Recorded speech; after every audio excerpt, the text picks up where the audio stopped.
Before we begin, I want to invite you to do something with me.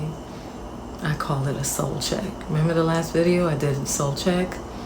And no one has to hear your answer. No one has to post it in the comments. I'm not asking you to do that. And this moment is just between you and you.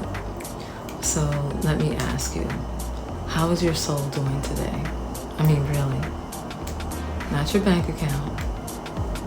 Not your business, not even your family, not your marriage, not even your children, because right now it's about you. And no, not even your ministry. It's about your soul. And so when was the last time someone asked you that? Most people ask us how we're doing.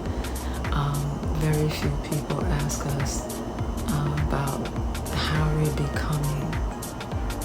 And that's important because if your soul isn't healthy, eventually everything connected to you begins to feel the weight of it. So that's why I created Sowing Into Your Own Field, Investing in You. Because, I realized something. Most women know how to sow into everyone else's field, everyone else's everything. And we've been taught to nurture other people's dreams, support other people's visions, carry other people's burdens. Is that true? You could put that in the comments right there. Also celebrating other people's harvest, their wins, and all of that. But almost no one teaches us how to cultivate our own lives, our own fruit. So here's the truth. If you neglect your own field long enough, it stops producing. I want to tell you to imagine a field. Imagine a field. Every thought that you think, every decision you make, every boundary you set, every relationship you nurture, every habit that you practice, you're sowing something. Did you know that? You are sowing something. And so the question isn't like whether you're sowing. No. The question is, what are you sowing into your own field?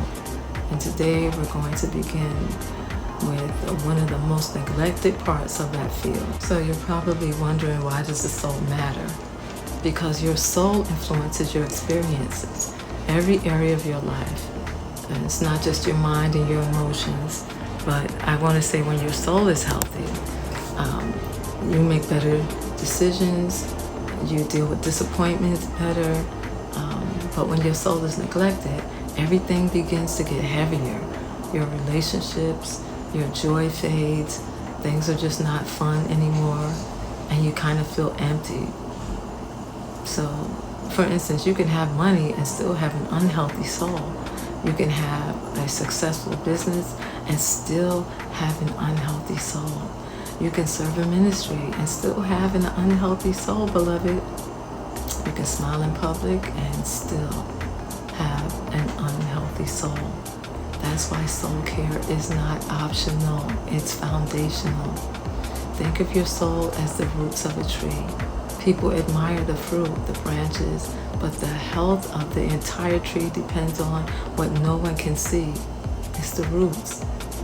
Are they unhealthy? What's going on underneath? Because the roots can get really weak and start breaking off, and you don't produce as much fruit as you should be. So the question is, what's happening with our soul? And I want to say this before I forget, before we meet again, I want you to think about some things and tell me what's been heavy to hear. I want you to write those things down. I want you to sit with it, pray over it, lean into it, and just tell me, well, don't have to tell me, but have the conversations with yourself. Make sure that you are really getting yourself in the position to embrace the truth. Because the heart above all else is deceitfully wicked. In other words, we can lie to ourselves. And we do it all the time. We do. But yeah, do that. Do that, not for me, but do it for you. Ask yourself, how is your soul doing? Do you feel heavy, weightier, burdened? If you feel any of those things, that's a sign. So pay attention to you, because this season, it really is about you, and it's about time. I'm Dr. Nabi About Yehuda, bring you intimate truth. It's the truth that you embrace that makes you free. And remember, your story is my story too.